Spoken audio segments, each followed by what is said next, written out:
Assalamualaikum warahmatullahi wabarakatuh. Selamat pagi anak-anak. Bagaimana kabar kalian pada hari ini? Semoga kalian dalam keadaan sehat walafiat dan tetap semangat mengikuti pembelajaran sejarah Indonesia. Sebelum kita memulai pembelajaran pada hari ini, marilah kita berdoa terlebih dahulu agar ilmu yang kita peroleh pada hari ini bisa bermanfaat. Amin, amin ya rabbal alamin. Berdoa mulai. Berdoa selesai. Sejarah Indonesia pada pertemuan kali ini, saya akan membahas tentang politik pintu terbuka atau yang biasa dikenal dengan sistem ekonomi liberal. Apa sih pokok bahasan atau materi-materi apa yang kita bahas pada pagi hari ini? Yang pertama adalah apa itu pengertian politik pintu terbuka. Kemudian yang kedua adalah latar belakang munculnya politik pintu terbuka atau sistem ekonomi liberal. Jadi munculnya sistem ekonomi liberal itu ada kaitan dengan kebijakan-kebijakan sebelumnya. Jadi sebelum politik pintu terbuka itu ada kebijakan sistem tanam paksa atau yang dikenal dengan Kulturstelsel. Terus kemudian ada sistem sewa tanah pada masanya Raffles. Kemudian semakin dengan adanya perkembangan waktu, kemudian diterapkannya politik pintu terbuka. Selain latar belakang, saya juga akan membahas tentang undang-undang yang dikeluarkan oleh kolonial Belanda ketika penerapan sistem politik pintu terbuka. Kemudian yang keempat adalah apa sih pengaruh atau dampaknya bagi Indonesia ketika dilakukan sistem politik pintu terbuka.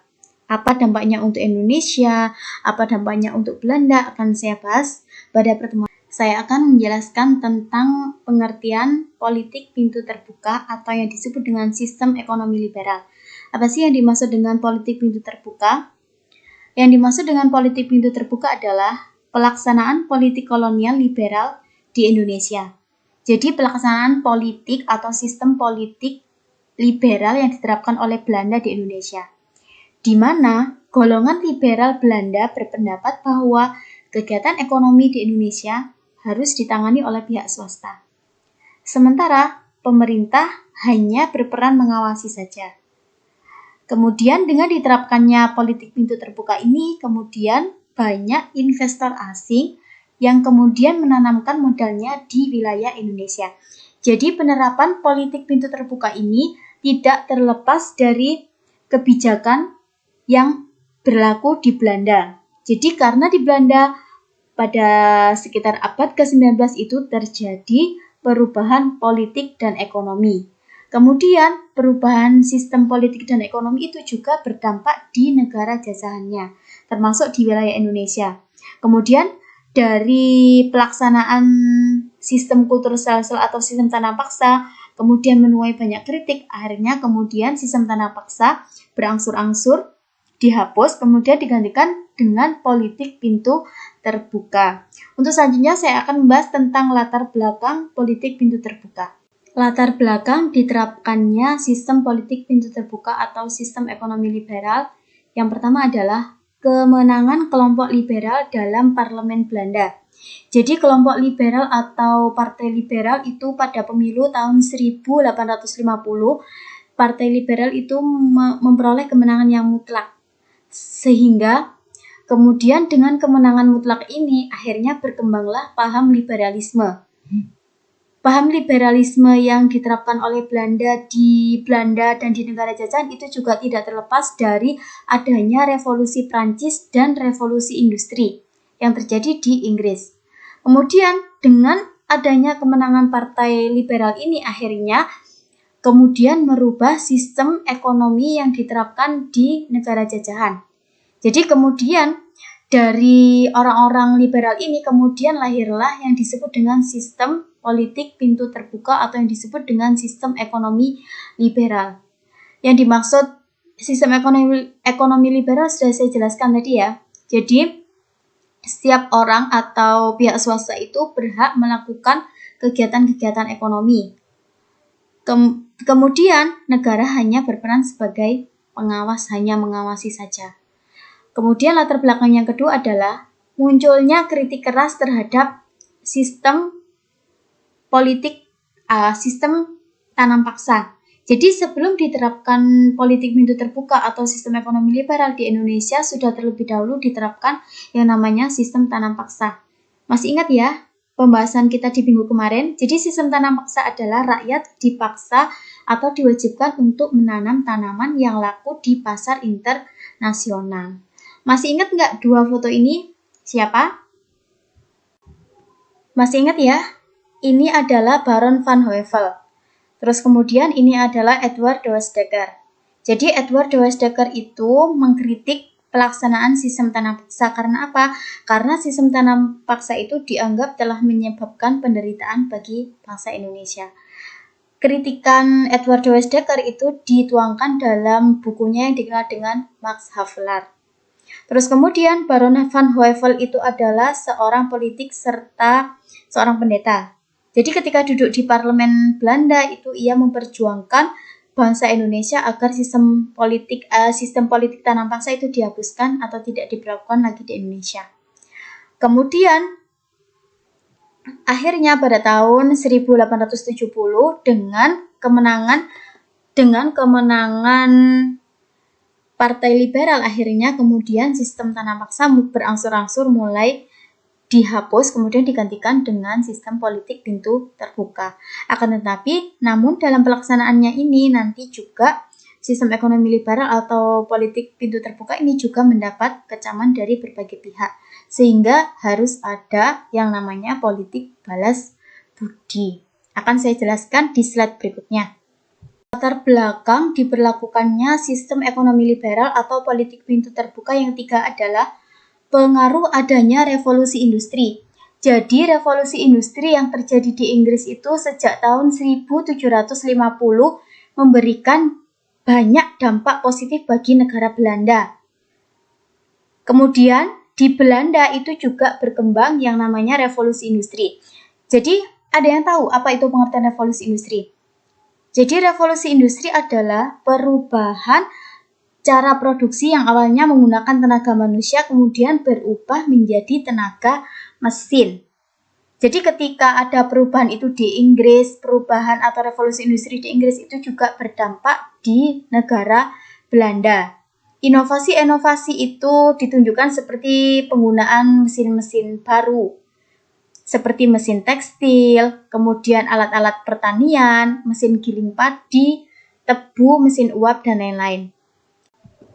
Coba bisa dilihat ya, ini adalah salah satu gambar yang menunjukkan proses produksi atau proses penggunaan teknologi atau inovasi dalam bidang industri. Jadi, revolusi industri yang terjadi di Belanda itu tidak terlepas dari lancarnya pasokan bahan mentah. Jadi bahan mentah yang berasal dari Indonesia itu kemudian dikirim ke industri-industri yang ada di Belanda.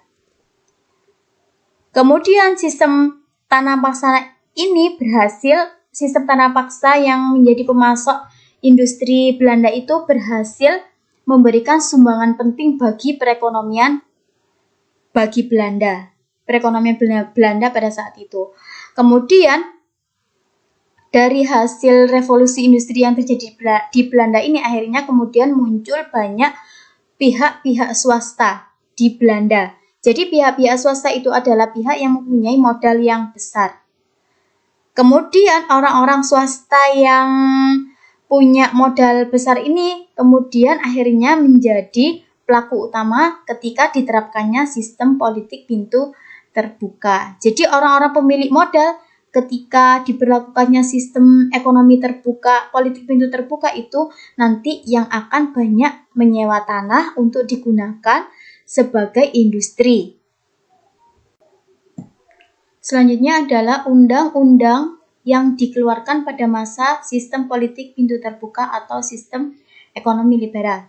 Yang pertama adalah Undang-Undang Agraria atau yang dikenal sebagai Agraris Wet yang dikeluarkan pada tahun 1870. Undang-undang ini berisi yang pertama adalah pembagian tanah jajahan, termasuk tanah milik pribumi yang berupa sawah, ladang, terus kemudian tanah milik pemerintah seperti hutan, rawa-rawa, dan tanah lainnya yang tidak dimiliki penduduk pribumi. Terus kemudian yang kedua adalah pihak swasta dapat menyewa tanah milik pribumi maupun pemerintah. Terus kemudian yang ketiga adalah pemerintah mengeluarkan surat bukti kepemilikan tanah. Jadi tanah dikeluarkannya Undang-Undang Agraria ini sebenarnya adalah digunakan agar hak-hak rakyat atas tanah itu diakui. Akan tetapi ketika diberlakukannya Undang-Undang Agraria sejak tahun 1870, para pemilik modal asing atau mayoritas adalah orang-orang Belanda dan Eropa itu mendapat kesempatan luas untuk membuka usaha perkebunan di wilayah Indonesia. Dari pelaksanaan sistem politik pintu terbuka ini, itu kemudian mendapatkan keuntungan yang sangat besar. Jadi modal asing yang ditanamkan di Indonesia itu akhirnya mendapatkan keuntungan yang sangat besar. Akan tetapi penderitaan yang sangat tragis itu diderita oleh rakyat Indonesia. Undang-Undang Agraria yang dikeluarkan pada tahun 1870 ini kemudian menimbulkan banyak masalah. Karena apa? Karena Undang-Undang Agraria ini bersifat dualisme sistem. Jadi aturan ini menerangkan bagi rakyat orang asing dan orang Indonesia itu ada sistem yang berbeda atau perlakuan yang berbeda. Untuk orang-orang swasta atau orang-orang barat yang mempunyai modal di Indonesia itu diberlakukan hukum barat. Jadi untuk menjamin perkembangan perusahaan itu diberlakukan hukum barat. Sedangkan untuk orang Indonesia sendiri ketika dikeluarkan undang-undang ini itu diberlakukan hukum adat. Jadi ada perbedaan perlakuan. Terus kemudian undang-undang yang kedua adalah Undang-Undang Gula atau Suikerwet yang dikeluarkan tahun 1870. Berisi tentang pengelolaan tanaman tebu oleh pemerintah secara bertahap akan diserahkan kepada pihak swasta. Jadi perusahaan-perusahaan gula yang menjadi milik pemerintah itu akan dihapus secara bertahap mulai tahun 1870. Kemudian maksimal tahun 1891 semua perusahaan gula milik pemerintah harus sudah diambil alih oleh swasta. Jadi dengan diberlakukannya sistem politik pintu terbuka dan dua undang-undang ini, Undang-Undang Agraria dan Undang-Undang Gula, itu kemudian banyak swasta asing yang menanamkan modalnya di wilayah Indonesia. Jadi pemilik modal itu kemudian menyewa tanah di Indonesia digunakan untuk usaha perkebunan, pertambangan, atau pabrik-pabrik untuk industri. Pengaruh sistem ekonomi liberal atau politik pintu terbuka yang pertama adalah meningkatnya jumlah pengusaha asing. Jadi ketika di Indonesia diterapkan sistem ekonomi liberal yang dalam hal ini itu adalah membuka ruang atau pintu seluas-luasnya bagi pihak swasta. Akhirnya kemudian pihak swasta banyak menanamkan modalnya di Indonesia dalam bentuk mendirikan perkebunan-perkebunan, kemudian mendirikan pabrik-pabrik atau industri. Tidak hanya itu, mereka juga mengembangkan modalnya untuk kegiatan pertambangan. Terus kemudian pengaruh yang kedua adalah banyak bermunculan perkebunan swasta asing di Indonesia. Jadi contoh perkebunan milik swasta asing yang berada di Indonesia pada saat itu adalah perkebunan tembakau. Seperti perkebunan tembakau yang ada di Delhi atau Sumatera Utara. Kemudian di wilayah Jawa Tengah termasuk Kedu dan Klaten. Terus kemudian di wilayah Kediri dan Jember yang di Jawa Timur. Terus kemudian di sekitar daerah Yogyakarta dan Surakarta. Selain perkebunan tembakau, itu juga ada perkebunan tebu. Yang paling banyak perkebunan tebu adalah di pesisir utara Pulau Jawa, termasuk di daerah Cirebon dan Semarang. Terus kemudian di wilayah Jawa Timur itu ada di Pasuruan, Malang, Probolinggo, Madiun, Kediri, dan wilayah Besuki serta Jombang dan Mojokerto. pada saat itu perkebunan yang paling banyak dihasilkan di wilayah Jawa adalah perkebunan tebu, sehingga pada masa kolonial Belanda itu banyak pabrik-pabrik tebu yang didirikan di wilayah Jawa, terutama Jawa Timur itu yang paling banyak. Karena apa? Karena jenis tanah dan pola pertanian di Jawa itu lebih sesuai untuk tanaman tebu. Terus kemudian pengaruh yang ketiga adalah pengerahan tenaga kerja secara besar-besaran. Jadi bisa dilihat di sini di gambar ini yang menjadi pekerja rendah adalah orang-orang pribumi.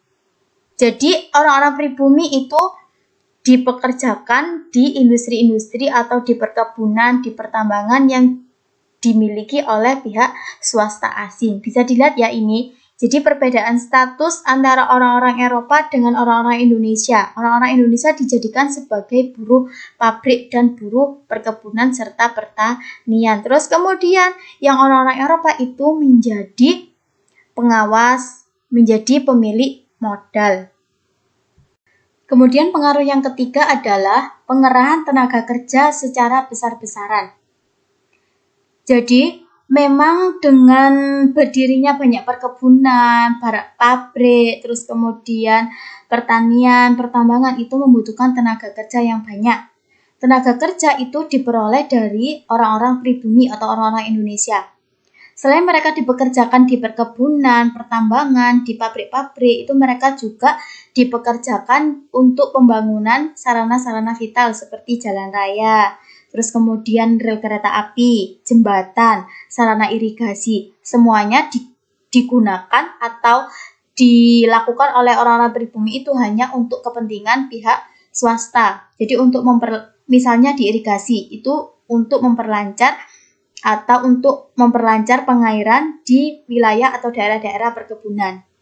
Terus kemudian pengerahan tenaga kerja itu juga berasal dari wilayah Jawa. Karena misalnya di Sumatera itu terdapat perkebunan-perkebunan besar. Itu tenaga kerjanya itu diperoleh dari wilayah Jawa. Coba ini dilihat. Jadi ini adalah pemberlakuan ponali sanksi. Sanksi yang diberikan kepada pelanggar yang berusaha untuk kabur dan berusaha untuk tidak mentaati peraturan. Jadi memang dalam perekrutan tenaga kerja ketika dikirim ke luar Jawa, misalnya di Sumatera, Kalimantan, itu juga membutuhkan biaya yang sangat besar. Akan tetapi ketika mereka terjun ke perkebunan atau ke pertambangan, itu mereka melakukan pekerjaan-pekerjaan yang sangat besar. Sehingga kebanyakan dari mereka itu berusaha untuk kabur.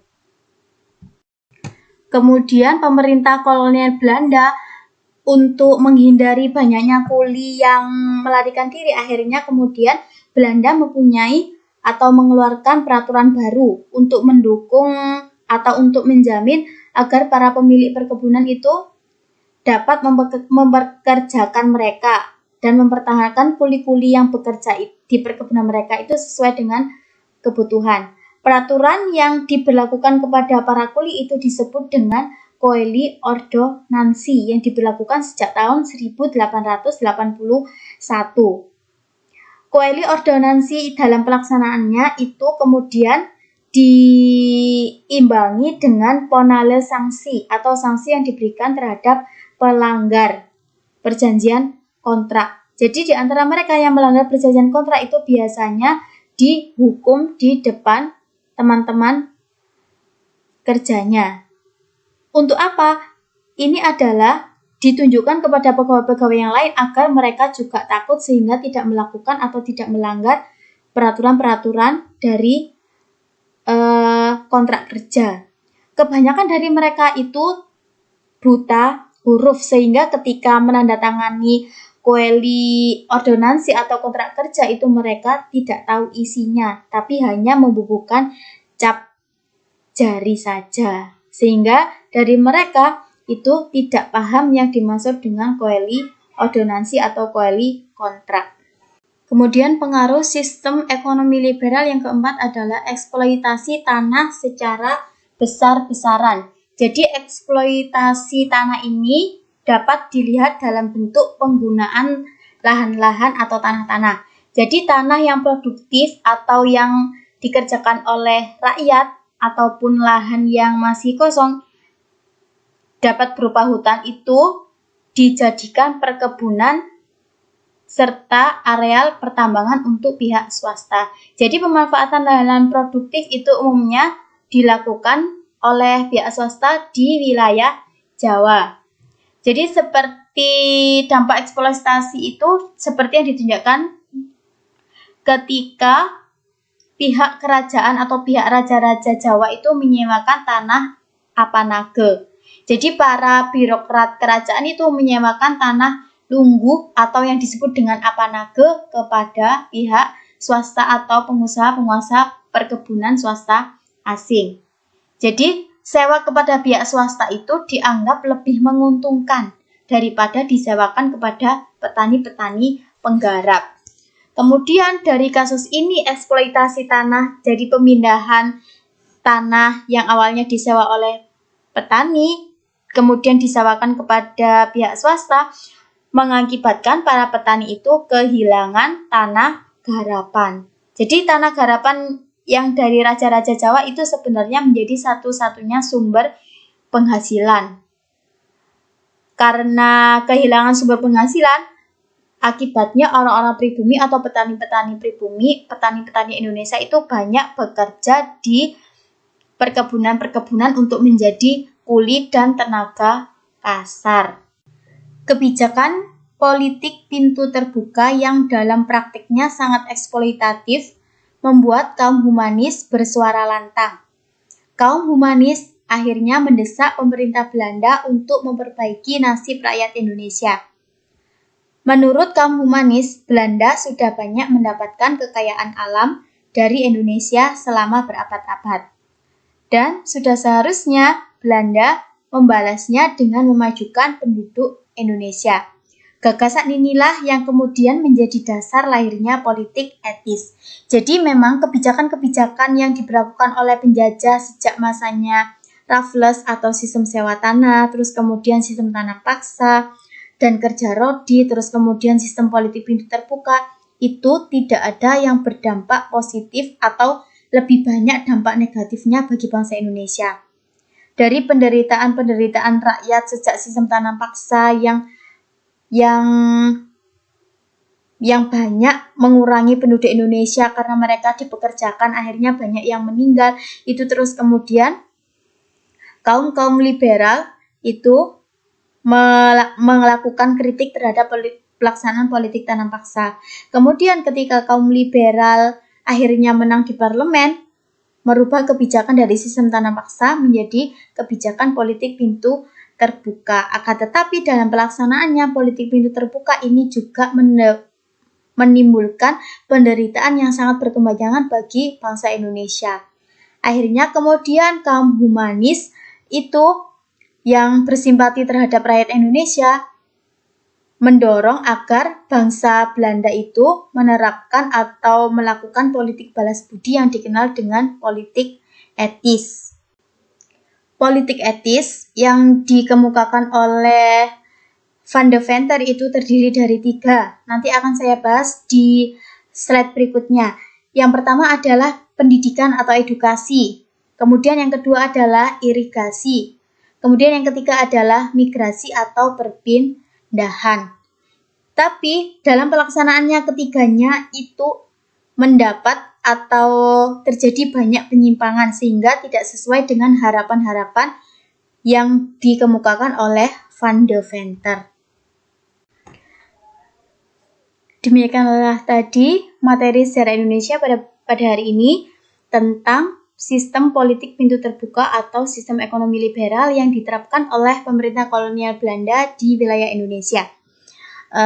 Jika ada pertanyaan bisa ditanyakan, bisa melalui akun sosmed saya atau melalui WA saya di nomor handphone saya. Untuk anak-anak, tetap semangat mengikuti pembelajaran, jaga kesehatan, jaga ibadah, dan tetap semangat untuk menyelesaikan tugas-tugas yang diberikan oleh Bapak dan Ibu guru. Terima kasih atas perhatiannya. Saya akhiri, wassalamualaikum warahmatullahi wabarakatuh.